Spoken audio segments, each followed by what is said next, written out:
नमस्कार, मैं डॉक्टर रजनीश कुमार आप सभी का एक बार फिर से हार्दिक स्वागत करता हूं। आज के वीडियो लेक्चर में हम एक प्रैक्टिस सेट पर बातचीत करेंगे, जो कि आगामी प्रतियोगी परीक्षाओं के दृष्टिकोण से महत्वपूर्ण साबित हो सकता है, ऐसा हम उम्मीद करते हैं।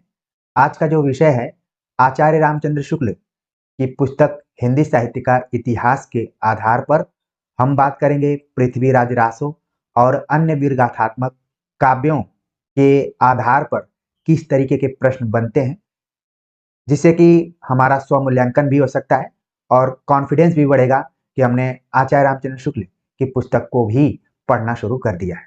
तो चलते हैं, बात करते हैं इस सीरीज की अगली कड़ी में। और जो पहला प्रश्न आप यहाँ पर देख रहे हैं, पूछा गया है, पर नाल के इस विशल देव रासों में जैसा कि होना चाहिए था, न तो उक्त वीर राजा की ऐतिहासिक चढ़ाइयों का वर्णन है, न उसके शौर्य पराक्रम का। उपरोक्त कथन किस आलोचक का है? तो इसका उत्तर आपके दिमाग में आना शुरू हो गया होगा। बिल्कुल, मुझे विकल्प पढ़ने की जरूरत नहीं है। सही जवाब है आचार्य रामचंद्र शुक्ल।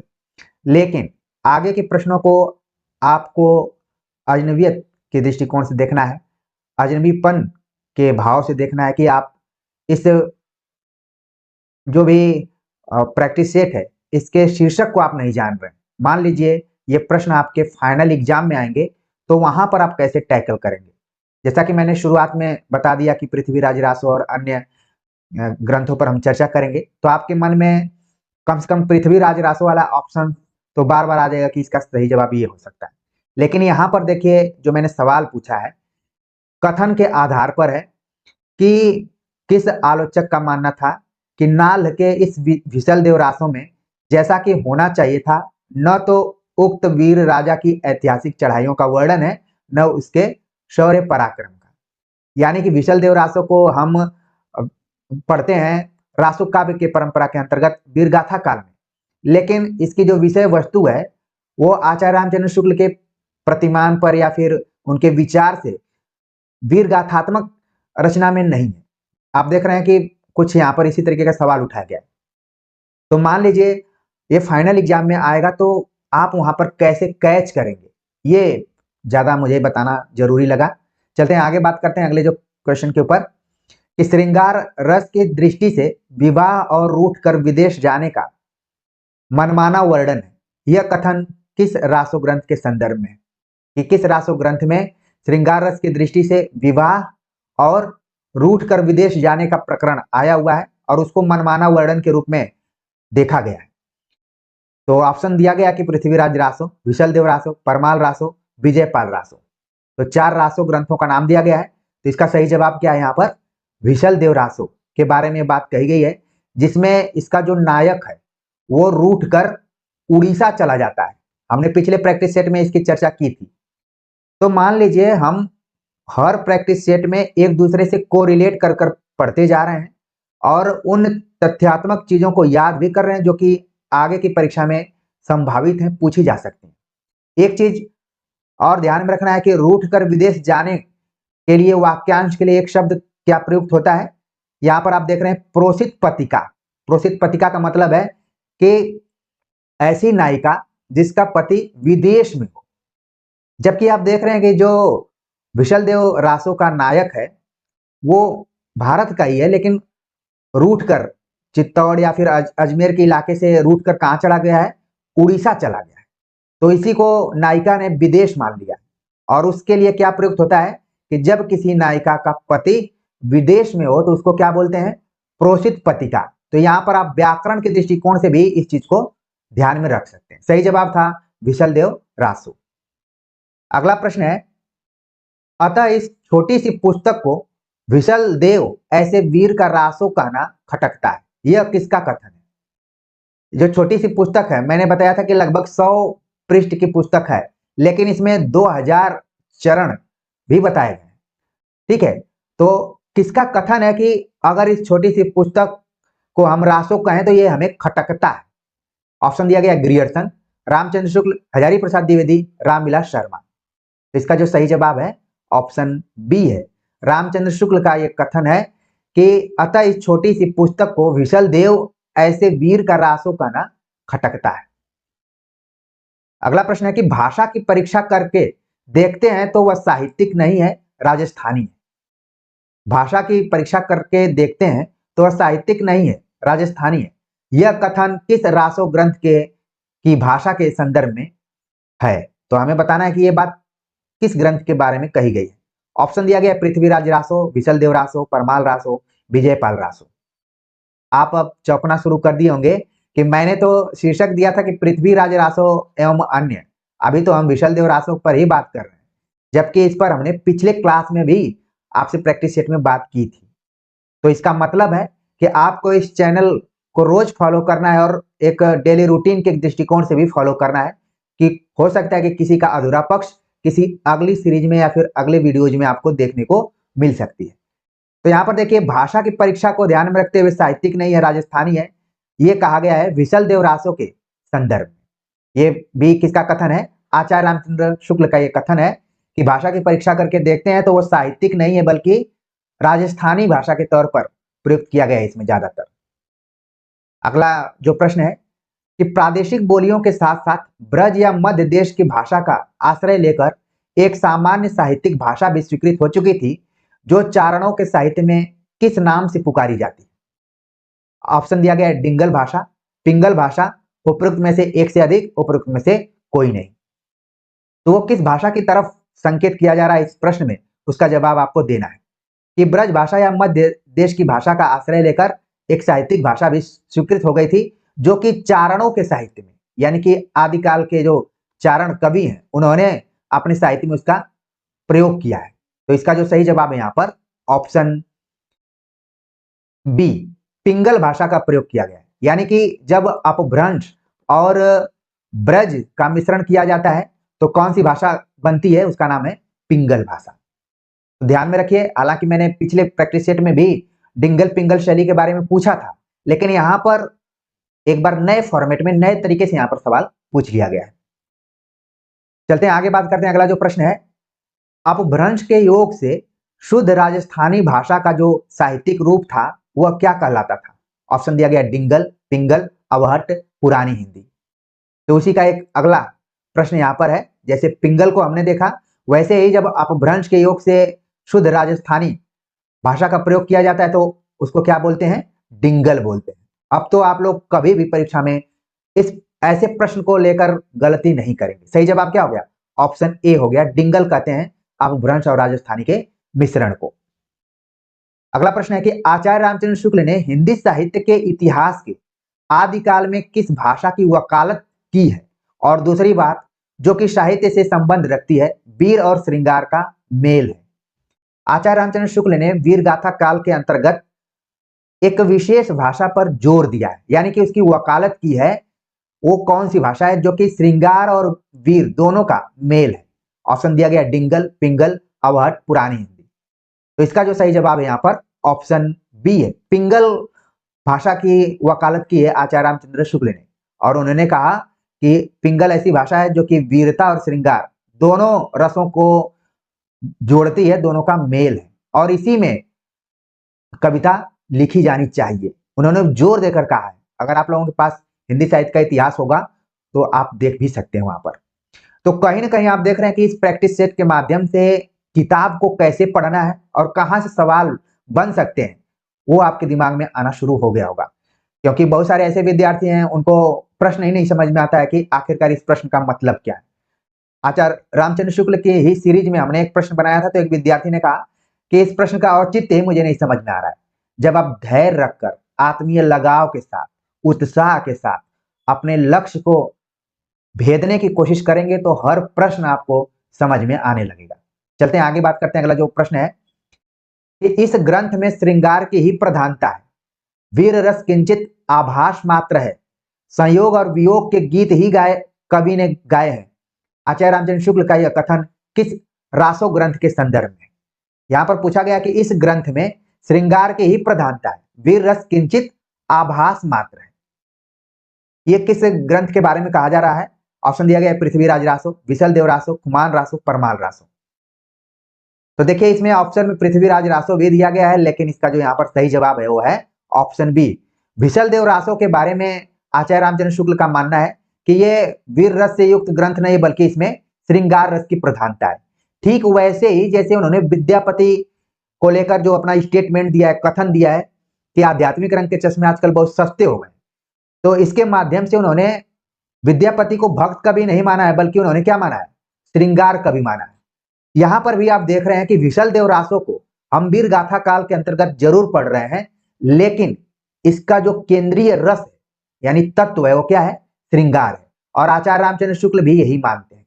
मान लीजिए इस क्वेश्चन के फॉर्मेट को और चेंज कर दिया जाता है, पूछा जाता है कि विशल देव रासो को आचार्य रामचंद्र शुक्ल ने किस तरीके का ग्रंथ माना है या किस प्रकार का ग्रंथ माना है, तो भी आप वहां पर जो श्रृंगार ऑप्शन होगा उसी को लगाएंगे।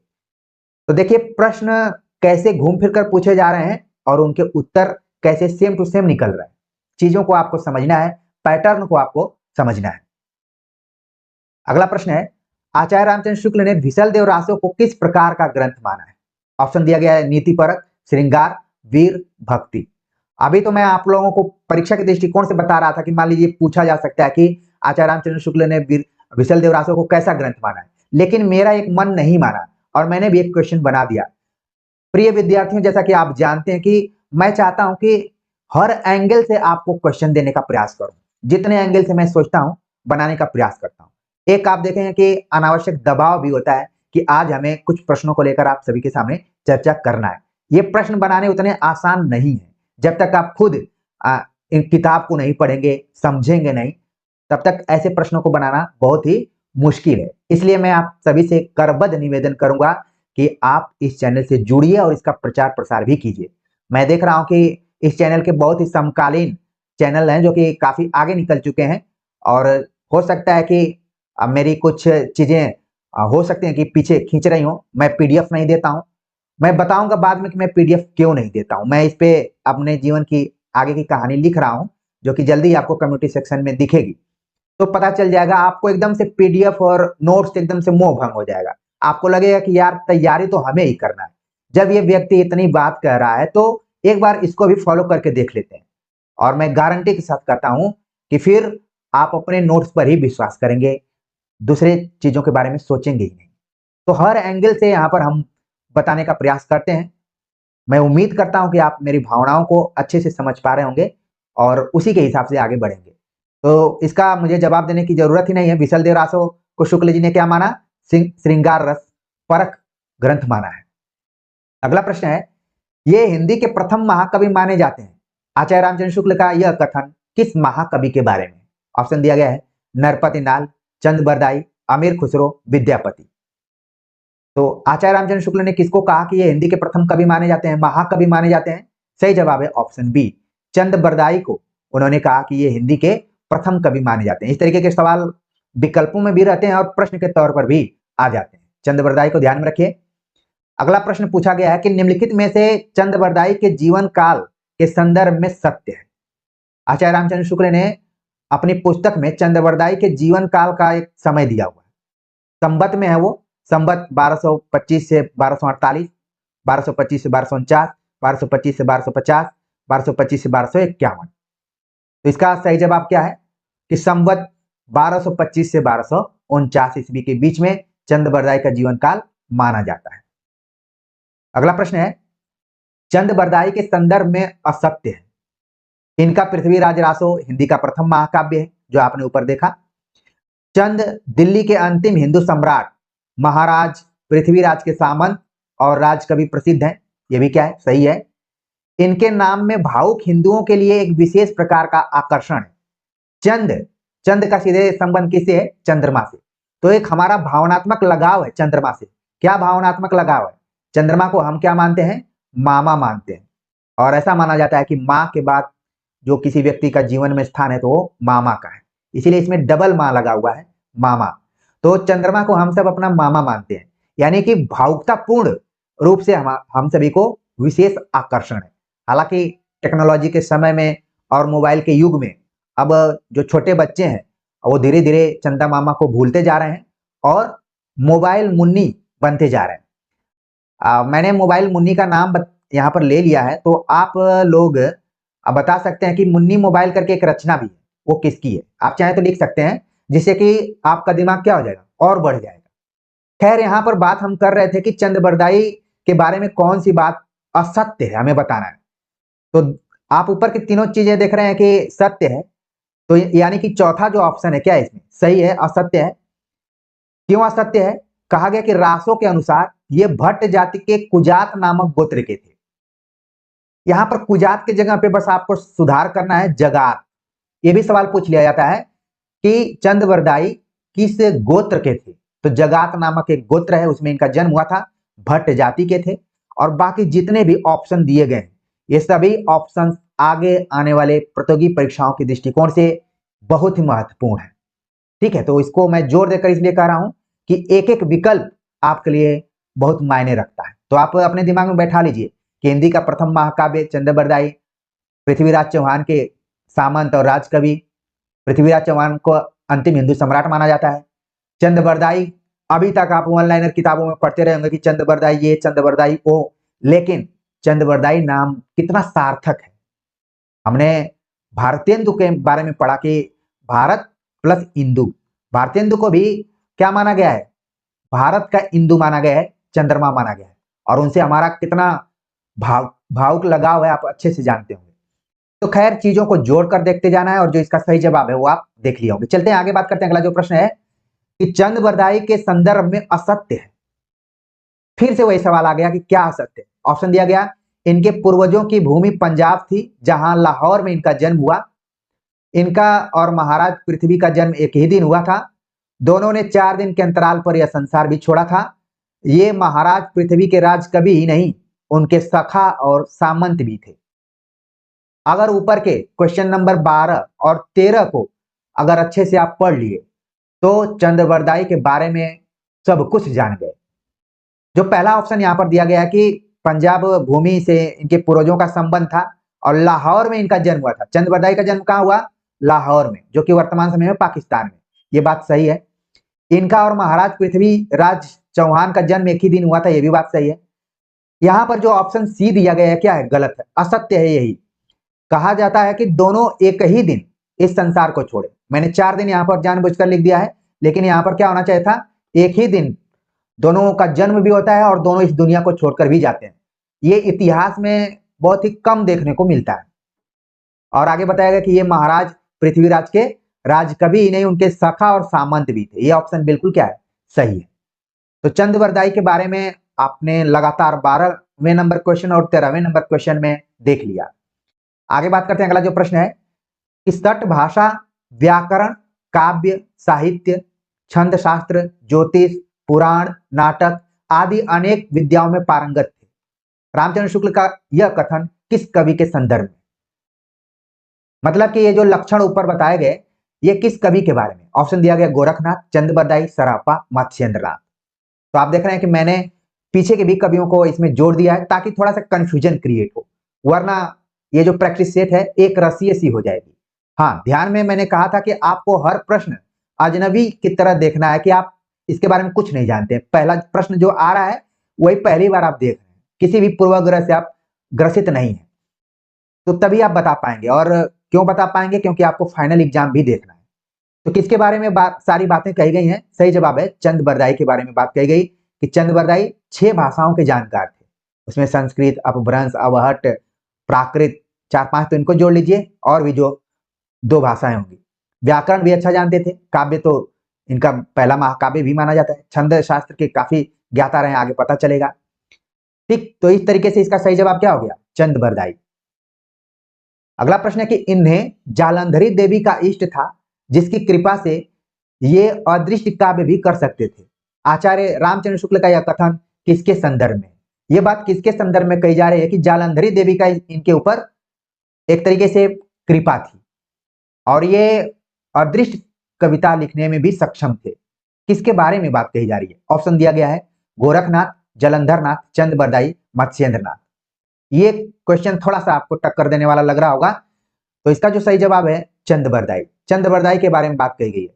मान लीजिए जो विद्यार्थी इस प्रैक्टिस सेट को नहीं देख रहे होंगे उनको लगेगा कि ये जलंधरनाथ के बारे में कहा जा सकता है। यहाँ पर क्या हो जाएगा?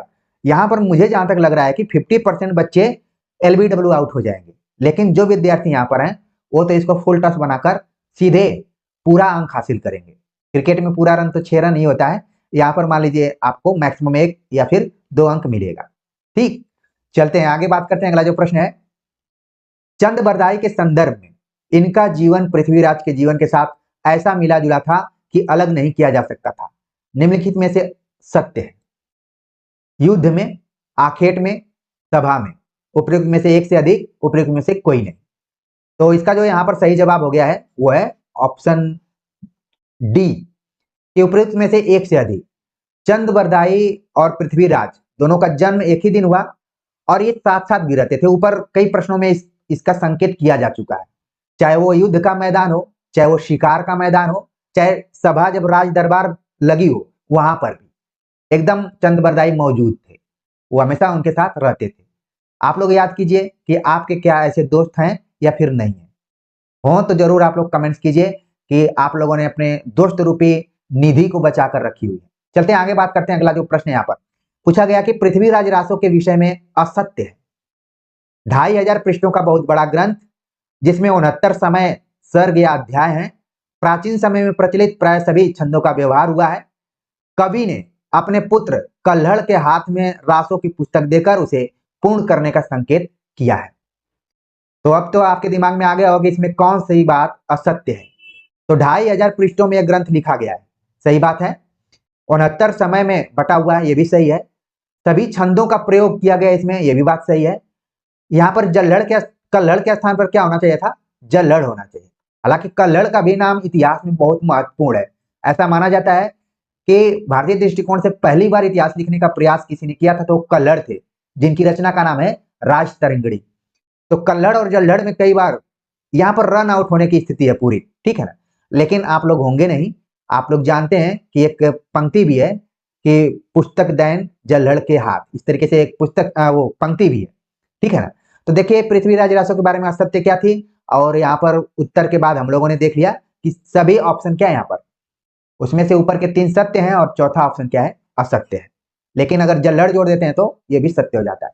तो कुल मिलाकर हम आचार्य रामचंद्र शुक्ल के इतिहास ग्रंथ को लाइन बाय लाइन पढ़ रहे हैं, ये आभास आप लोगों को होने लगा होगा। चलते हैं आगे, बात करते हैं। अगला जो प्रश्न है, पृथ्वीराज रासो के मुख्य छंद के विषय में सत्य है। इसमें कवित्त, दोहा, तोमर, उपयुक्त में से एक से अधिक, उपयुक्त में से कोई नहीं। तो जब आचार्य रामचंद्र शुक्ल का इतिहास ग्रंथ पढ़ेंगे तो उन्होंने मुख्य छंदों में कई छंदों का नाम लिया है।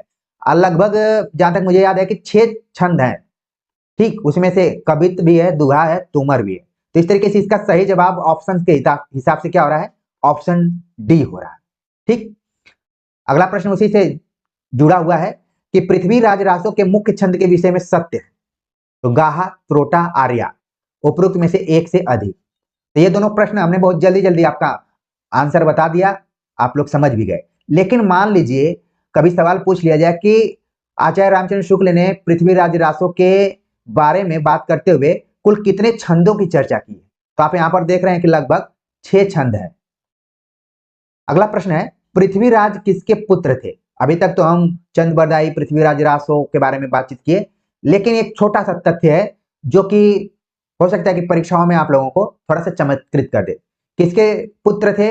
ऑप्शन दिया गया सोमेश्वर, कमला, उपयुक्त में से एक से अधिक, उपयुक्त में से कोई नहीं। तो पृथ्वीराज चौहान जो है, ऐसा माना जाता है कि पृथ्वीराज चौहान में तीसरे पृथ्वीराज चौहान, ठीक है, इस चीज को आपको ध्यान में रखना है। आज सोमेश्वर इनके पिताजी थे और माता कौन है? कमला है। तो इस तरीके से ये दोनों के पुत्र हो गए। ऑप्शन क्या हो गया? सी इसका सही जवाब है। अगला प्रश्न है कि कवि जयानक के संदर्भ में सत्य है। जगनिक का तो नाम आपने सुना था, जयानक का भी नाम सुना होगा। यहां पर जयानक से संबंधित प्रश्न पूछ लिया गया कि कौन सी बात सत्य है। पृथ्वीराज की राजसभा के कश्मीरी कवि, संस्कृत में पृथ्वीराज विजय नामक एक काव्य लिखा, पृथ्वीराज की माता का नाम कर्पूरी देवी लिखा है, उपयुक्त में से एक से अधिक, उपयुक्त में से कोई नहीं।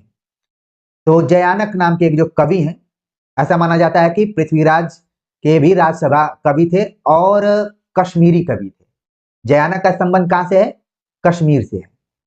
संस्कृत में इन्होंने एक काव्य लिखा जिसका नाम है पृथ्वीराज विजय। ये भी कई बार सवाल पूछ लिया जाता है कि पृथ्वीराज विजय किसकी रचना है, तो कवि जयानक की रचना है। पृथ्वीराज की माता का नाम कर्पूरी देवी इन्होंने बताया है। और ऊपर हमने कमला बताया था। तो इन दोनों को आप ध्यान में रखिए, कमला और कर्पूर देवी, क्योंकि ये शुरुआती दौर का महाकाव्य है, इसलिए इसकी प्रामाणिकता को लेकर आलोचकों में मतभेद भी है, और इसलिए आप देखेंगे कि अलग अलग जगहों पर अलग अलग तथ्य दिखाई पड़ जाते हैं। लेकिन हमें क्योंकि परीक्षाओं में जाना है तो हर तथ्य की जानकारी रखनी है। तो इस तरीके से इसका जो सही जवाब क्या हो गया, ऑप्शन डी हो गया है। अगला प्रश्न है कि यह पूरा ग्रंथ वास्तव में जाली है। आचार्य रामचंद्र शुक्ल का यह कथन किस रासो ग्रंथ के संदर्भ में सही है? तो यह प्रश्न कई बार परीक्षाओं में पूछा जा चुका है, आपके लिए नया प्रश्न बिल्कुल नहीं है। सही जवाब है ऑप्शन बी, पृथ्वीराज रासो के संदर्भ में आचार्य शुक्ल का कहना है कि यह पूरा ग्रंथ वास्तव में जाली है। इसकी ऐतिहासिकता को लेकर आचार्य शुक्ल इस पे ये कमेंट्स करते हैं। इसकी ऐतिहासिकता अभी बहुत सिद्ध नहीं हो पाई, इसीलिए तीन तरीके का ग्रुप बन गया। एक ग्रुप कहने लगा कि पृथ्वीराज रासो प्रामाणिक है, एक ग्रुप कहा कि अर्ध प्रामाणिक है, एक ग्रुप ने कहा कि अप्रामाणिक है। और रामचंद्र शुक्ल ने कहा कि अगर इतिहास के दृष्टिकोण से देखा जाए, ऐतिहासिकता के दृष्टिकोण से देखा जाए, तो यह ग्रंथ पूरी तरीके से क्या है, जाली है। लेकिन अगर साहित्यिक दृष्टिकोण से देखा जाए तो ये महाकाव्य के रूप में देखा जा सकता है, हिंदी की पहली रचना इसको माना जा सकता है। अब बात समझ में आ गई होगी। अगला प्रश्न है, भाषा की कसौटी पर यदि ग्रंथ को कसते हैं तो और भी निराश होना पड़ता है, क्योंकि वह बिल्कुल बेठिकाने है, उसमें व्याकरण आदि की कोई व्यवस्था नहीं है। आचार्य रामचंद्र शुक्ल का यह कथन किस रासो ग्रंथ के संदर्भ में है? इसी तरीके का कुछ प्रश्न आपने ऊपर भिशलदेव के बारे में भी देखा। यहां पर आप देख रहे हैं कि यह बात कही गई है पृथ्वीराज रासो के संदर्भ में, यानी कि आपको आचार्य रामचंद्र शुक्ल की आलोचना दृष्टि के बारे में भी पता चल रहा होगा कि एक तरफ वो रचना की विषय वस्तु को भी ध्यान में रखते हैं और साथ में उसकी भाषा को भी ध्यान में रखते हैं, भाषा की कसौटी पर भी कसने की कोशिश करते हैं। तो ये बात उन्होंने कहा कि निराशी होना पड़ता है। अगर हम भाषा के दृष्टिकोण से देखें तो इस ग्रंथ को लेकर निराशा होती है। व्याकरण का भी कोई व्यवस्थित क्रम नहीं दिखाई पड़ता है। ये मैं भाव बता रहा हूं। सही जवाब क्या है, पृथ्वीराज रासो के बारे में ये बात कह रहे हैं आचार्य रामचंद्र शुक्ल। अगला प्रश्न है, सूरदास की किस रचना की टीका में एक पद ऐसा आया है जिसमें सूर की वंशावली दी गई है? सूरदास को तो वैसे हम भक्ति काल में पढ़ते हैं, लेकिन इनका जिक्र आदिकाल में पढ़ते हुए एक जगह किया गया है कि सूरदास ने अपनी एक रचना में अपनी वंशावली का जिक्र किया है। वो रचना कौन सी? ऑप्शन दिया गया सूर सागर, साहित्य लहरी, भ्रमर गीतसार, सूर पच्चीसी। तो कौन सी रचना है? सही जवाब है ऑप्शन बी, साहित्य लहरी में सूरदास की वंशावली का वर्णन किया गया है। तो इसको आप लोग नोट कर लीजिए, या फिर आप जान भी रहे होंगे, ठीक है, साहित्य लहरी में। लेकिन जब नहीं जानते रहेंगे तो आपको लगेगा कि सूर सागर में उन्होंने कहीं कुछ बताया होगा। साहित्य लहरी एक चीज के लिए और जाना जाता है, इसमें क्या पाए जाते हैं, दृष्टिकूट पद पाए जाते हैं, ठीक है ना। तो ये भी आपको ध्यान में रखना है। आगे बात करते हैं। अगला जो प्रश्न है, पूछा गया कि पद्मावती समय का संबंध किस रचना से है? ऑप्शन दिया गया पद्मावत, विशलदेव रासो, परमाल रासो, पृथ्वीराज रासो। तो पद्मावती समय का उल्लेख किसमें किया गया है? सही जवाब है ऑप्शन डी, पृथ्वीराज रासो में। वैसे बहुत सारे विद्यार्थियों को लगेगा कि ये तो पद्मावत से होगा, जो कि क्या है, गलत है। अगला प्रश्न है कि जिस प्रकार चंद बरदाई ने महाराज पृथ्वी को कीर्तिमान किया है, उसी प्रकार किसने कन्नौज के सम्राट जयचंद का गुण गाया है? ये देखिए, यहां पर तुलनात्मक तरीके से सवाल पूछ लिया गया कि जिस तरीके से चंद बरदाई ने पृथ्वीराज चौहान को केंद्र में रखते हुए महाकाव्य लिखा, उसी प्रकार जयचंद का गुणगान किसने किया है? ऑप्शन दिया गया है भट्ट केदार, मधुकर कवि, चंद बरदाई, जगने। मुझे न पता क्यों ऐसा लग रहा है कि ये आप इस तरीके का पहला प्रश्न देखे होंगे प्रैक्टिस सेटों में। मार्केट वाले प्रैक्टिस सेटों में तो बिल्कुल इस तरीके का प्रश्न आपको नहीं दिखेगा, क्योंकि वो लोग एक जगह से दूसरी जगह से इधर उधर कॉपी करके बनाना शुरू कर देते हैं, क्योंकि उनको बेचना है, पढ़ना कम है। यहाँ पर देखिए, सवाल ये पूछा जा सकता है, नहीं भी पूछा जाएगा तो आप अपने कॉन्फिडेंस को बढ़ाने के लिए ऐसे सवालों को अपने दिमाग में रखिए। पूछा गया कि जिस प्रकार चंद बरदाई ने पृथ्वीराज के बारे में लिखा, वैसे ही जयचंद के बारे में किसने लिखा? तो इसका सही जवाब है ऑप्शन ए, भट्ट केदार ने। भट्ट केदार ने एक रचना लिखी है, ठीक है, जयचंद प्रकाश, जयचंद प्रकाश नाम से उन्होंने एक रचना लिखी है। जैसा कि आप जानते हैं कि पृथ्वीराज चौहान और जयचंद का बहुत अच्छा संबंध नहीं था, इन दोनों में युद्ध भी हुआ था, और उसका कारण क्या रहा है? संयोगिता। संयोगिता के ऊपर एक नाटक लिखा गया जिसका नाम है संयोगिता स्वयंवर। अगर आप बच्चन सिंह की हिंदी आलोचना वाली सीरीज आप फॉलो कर रहे होंगे तो आप समझ गए होंगे कि मैं क्या बताना चाह रहा हूं। तो आप देख रहे हैं कि कोई भी इतिहास ग्रंथ पढ़िए, सब एक दूसरे से मिलता जुलता हुआ नजर आ रहा है, बस आपको जोड़कर पढ़ना है। मुझे उम्मीद है कि जो विद्यार्थी कहते हैं कि मुझे चीजें याद नहीं होती हैं, अब उनको याद होना शुरू हो गया होगा। अगला जो प्रश्न है उसी से रिलेटेड, कि जयचंद्र प्रकाश नामक एक महाकाव्य लिखा था जिसमें वर्णित है, मतलब जयचंद्र प्रकाश नाम का एक महाकाव्य लिखा गया था जिसमें वर्णित है, उसका विषय क्या है? चंद्रवरदाय के कवित्व का वर्णन किया गया है, महाराज जयचंद के प्रताप और पराक्रम का विस्तृत वर्णन है, पृथ्वीराज चौहान के पराक्रम का वर्णन है, उपरोक्त में से एक से अधिक, उपरोक्त में से कोई नहीं। तो अभी ऊपर हमने बताया है, लेकिन क्योंकि आप लोग अजनबी की तरह पढ़ रहे होंगे, आपको पता भी नहीं होगा हमने पिछले क्वेश्चन में क्या पढ़ा था, तो फाइनल एग्जाम के दृष्टिकोण से आप समझ गए होंगे कि इसमें महाराज जयचंद के प्रताप और पराक्रम का विस्तृत वर्णन किया गया है, जयचंद प्रकाश का। यानी आप देखेंगे कि उस जमाने में केवल पृथ्वीराज चौहान की ही वाहवाही करने वाले लोग नहीं थे, बल्कि उनके जो प्रतिद्वंदी हैं, विपक्षी हैं, या शत्रु मैं कह लूं, उनकी भी प्रशंसा करने वाले लोग हैं। हर समय में आप देखेंगे, यहां पर भी जयचंद प्रकाश उसी का एक क्या है, उदाहरण है। अगला प्रश्न है कि जय मयंक जस चंद्रिका नामक एक बड़ा ग्रंथ किस कवि ने लिखा था? ऑप्शन दिया गया है भट्ट केदार, मधुकर, केशवदास, चंद बताई। यहां पर आप देख रहे हैं कि न सिर्फ जयचंद के गुणगान के रूप में जयचंद प्रकाश लिखा गया, बल्कि उसी से मिलता जुलता हुआ एक और ग्रंथ लिखा गया। यानी दो दो ऐसे भाट कवि या चारण कवि हैं जिन्होंने कि जयचंद की भी प्रशंसा की है। अब उन्होंने खुश होकर प्रशंसा की है या फिर जयचंद के दबाव में प्रशंसा की है, क्योंकि हम उस वक्त की बात कर रहे हैं जब सोशल मीडिया का जमाना नहीं था। उस समय कवि ही अब राजाओं के मनोरंजन के साधक हुआ करते थे, वही साधन हुआ करते थे, वही उनके दिमाग को फ्रेश करते थे, प्रोत्साहित करते थे। तो जय मयंक जस चंद्रिका किसने लिखा है? आपके दिमाग में आना शुरू हो गया होगा। जब मैं इस प्रश्न पे विचार कर रहा हूं, मतलब विस्तृत रूप से आपको समझाने का, तो आप विकल्प पे भी ध्यान रखिए। सही जवाब है ऑप्शन बी, मधुकर कवि नाम के हैं जिन्होंने जय मयंक जस चंद्रिका लिखा। और न जाने मेरे दिमाग में एक और रचना आ रही है जो कि केशव दास की है। मैं अपने उन गंभीर विद्यार्थियों को एक फिर से होमवर्क दे रहा हूं कि इसी पैटर्न पर उन्होंने भी अपने समय के एक बादशाह के ऊपर रचना लिखी हुई है, उसका क्या नाम है? कमेंट्स के, आप लोगों के कमेंट्स का मुझे इंतजार रहेगा। मैं बताऊंगा नहीं, चाहता तो मैं लिख भी देता, ज्यादा डरने की जरूरत नहीं है। अगला प्रश्न है कि राठौर ख्यात किसकी रचना है? ऑप्शन दिया गया राखाल दास, दयाल दास, दादू दयाल, मधुकर। तो किसकी रचना है राठौर ख्यात? देखने से तो ये लग रहा है कि विशुद्ध तरीके से ये राजस्थान की है, लेकिन किसकी है? सही जवाब है ऑप्शन बी, दयाल दास। अगला प्रश्न है जगनिक के संदर्भ में असत्य है।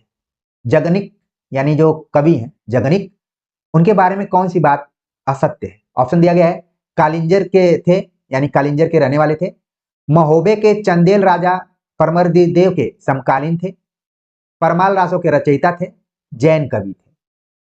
तो जगनिक क्या थे और क्या नहीं थे, इन चारों ऑप्शन के आधार पर बताना है। तो सही जवाब यहां पर है कि वो जैन कवि तो बिल्कुल नहीं थे।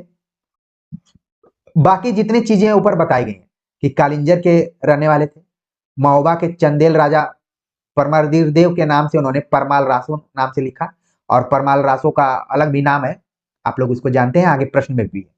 तो इन तथ्यों को जरूर अपने दिमाग में रखिए। अगला प्रश्न है कि आल्हा और उदल के संदर्भ में असत्य है। आल्हा का नाम तो आल्हा ही है, उदल का नाम उदय सिंह भी है, ध्यान में रखना है। हो सकता है कि आगे सवाल पूछ लिया जाए कि उदल का वास्तविक नाम क्या था, उदय सिंह। तो इनके बारे में असत्य क्या है? महोबे के दो देश प्रसिद्ध वीर, परमाल रासों के पात्र, उपयुक्त में से एक से अधिक, उपयुक्त में से कोई नहीं। तो आल्हा और उदल क्या थे? महोबे के दो प्रसिद्ध वीर भी थे और परमाल रासों के पात्र भी हैं। सही जवाब हो गया ऑप्शन सी। अगला प्रश्न है कि ये गीत आल्हा के नाम से प्रसिद्ध है और परमाल रासों में इन्हें कब गाया जाता है बताया गया है। कुल मिलाकर आपको बताना है कि आल्हा को किस महीने में गाया जाता है? सीधे सीधे अगर सवाल को देखें, लेकिन कई बार क्या होता है सवाल थोड़ा घुमाया जाता है ताकि आप उसको पढ़ने में वक्त लगाएं, समझें समझें तो सही उत्तर दें, नहीं तो फिर नहीं समझ पाएंगे तो गलत उत्तर भी दे सकते हैं। तो आल्हा किस ऋतु में गाया जाता है? ऑप्शन दिया गया गर्मी, बरसात, जाड़ा, बसंत, यानी किस महीने को ध्यान में रख सकते हैं। सही जवाब है ऑप्शन बी, बरसात में गाया जाता है। अगला प्रश्न है कि 12 बरिस ले कुकर जिए और 13 ले जिए सियार, बरिस 18 छत्री जिए, आगे जीवन को धिक्कार। तो यहां पर आप देख रहे हैं कि बड़ा ही व्यवहारिक जीवन या फिर अनुभव के आधार पर यह लिखा गया है कि 12 बरिस ले कुकर जिए, मतलब कुत्तों की जो उम्र है 12 बरिस। 13 माना गया है कि जो सियार होते हैं वो जीते हैं, और छत्री जो वीर पुरुष होते हैं वो 18 वर्ष तक जीते हैं। अगर इसके आगे ये तीनों जी रहे हैं तो उनके जीवन को क्या है? धिक्कार, ऐसा माना जाता है। तो हम लोग कई बार जो हमारे क्षत्रिय मित्र होते हैं हम उनको चिढ़ाते भी कि अब 18 वर्ष कंप्लीट हो गया, अब आगे जीने का कोई मतलब नहीं। तो ये तो हंसी मजाक में चल जाता है, ये अतिशयोक्तिपूर्ण वर्णन है, क्योंकि इसी को कहने के बाद परमाल रासो के जो परमारधी देव हैं या फिर आल्हा उदल हैं, उनके अंदर का खून जागृत होगा। जैसे मेरे यहाँ बहुत सारे विद्यार्थी फोन करते हैं, कहते हैं कि सर मेरी उम्र बहुत ज्यादा हो गई, कोई 38 साल बताता है, कोई 39 साल बताता है, कोई 35 साल बताता है। तो मैं बोलता हूं कि जब तक 40 प्लस न हो जाए आप अपने को ओल्ड मत मानिए। तो उनके अंदर एक एनर्जी आती है, क्या मेरे जीवन में अभी कुछ समय बचा हुआ है, क्या मैं इसको कंप्लीट कर सकता हूं?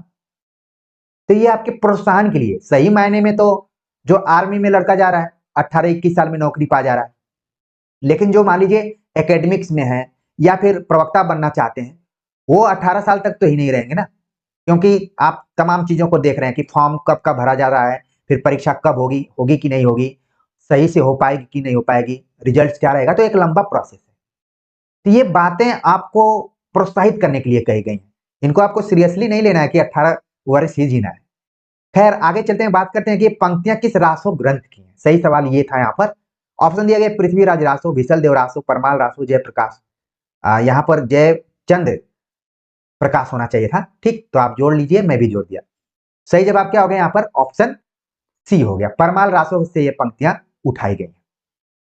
अगला जो प्रश्न है, यदि यह ग्रंथ साहित्यिक प्रबंध पद्धति पर लिखा गया होता तो कहीं ना कहीं राजकीय पुस्तकालयों में इसकी कोई प्रति रक्षित मिलती, पर यह गाने के लिए ही रचा गया था। उपयुक्त कथन किस ग्रंथ के संदर्भ में? ऑप्शन दिए गए विशल देव रासो, परमाल रासो, पृथ्वीराज रासो, रणमल छंद। तो ये जो बात कही गई है ये परमाल रासो के बारे में कही गई है, यानी कि इसकी विप्रति आपको किसी लाइब्रेरी में नहीं मिलती है, ये भी आम लोक में ये क्या है, प्रचलित है, लोक जनजीवन में प्रचलित है कि आल्हा उदल नाम के 2 वीर थे, ठीक है। तो इसको बस गाया जाता है। कब गाया जाता है? बरसात के महीने में। और मैंने पिछले वीडियो में बताया था कि एक खास समाज है जो कि पहले गाता था, एक ढोलक लेता था और उसी पर बजाते हुए गाता था, और गांव के जो संवेदनशील लोग थे, जो भावुक प्रवृत्ति के लोग थे, वो लोग उसको सुनकर एकदम से कई बार करुण रस में चले जाते थे, कई बार वीर रस में चले जाते थे। अगला प्रश्न है कि आल्हा का प्रचार यूं तो सारे उत्तर भारत में है, पर इसका केंद्र माना जाता है। आल्हा का प्रचार पूरे उत्तर भारत में आप देख सकते हैं, लेकिन ये वास्तविक रूप में इसका जो केंद्र है वो कहाँ रहा है, ये हमें बताना है। ऑप्शन दिया गया पूर्वांचल, बैसवाड़ा, बुंदेलखंड, दिल्ली। तो कहाँ रहा है ये? तो इसका जो सही जवाब है ऑप्शन बी है, बैसवाड़ा। बैसवाड़ा का जिक्र आपने एक भाषा के रूप में भी देखा हो, बैसवाड़ी, ठीक है। उसको लिए हम इस भाषा, इस बोली का प्रयोग कर लेते हैं कि बैसवाड़ी अवधि को भी कहा जाता है। तो इसका जो मुख्य केंद्र है आल्हा का, वो कहां पर है? बैसवाड़ा का जो क्षेत्र है, ये वही क्षेत्र है जहां से निराला का भी संबंध है, सूर्यकांत त्रिपाठी निराला का। पूर्वांचल मैंने विकल्प दे दिया अपने वजह से, और बाकी सब भ्रमित करने के लिए था। सही जवाब क्या हो गया? ऑप्शन बी हो गया। अगला प्रश्न है कि आल्हा और उदल परमाल के सामंत थे, इनका संबंध किस शाखा से है? आचार्य रामचंद्र शुक्ल ने अपनी पुस्तक में इन दोनों वीर पुरुषों के संबंध को बताया कि इनका संबंध किससे है। ऑप्शन दिया गया है बनारसी शाखा के क्षत्रिय थे, बनाफर शाखा के क्षत्रिय थे, बनवारी शाखा के क्षत्रिय थे, उपयुक्त में से एक से अधिक, उपयुक्त में से कोई नहीं। तो किससे संबंधित थे? इसका सही जवाब है ऑप्शन बी, बनाफर शाखा के क्षत्रिय थे। अब ये बनाफर क्या है? जो बच्चे यहाँ पर मुझसे जुड़े हैं बुंदेलखंड के इलाके के या फिर अवध के क्षेत्र के होंगे, वहां पर बनाफर को एक कला के रूप में देखा जाता है, कलाबाजी करते हुए। ठीक है, तो वो लोग कमेंट्स करें कि इसमें क्या किया जाता है। अब बनाफर नाम की एक शैली भी है, लोक से जुड़ा हुआ शब्द है, तो आल्हा उदल का वहीं से संबंध है।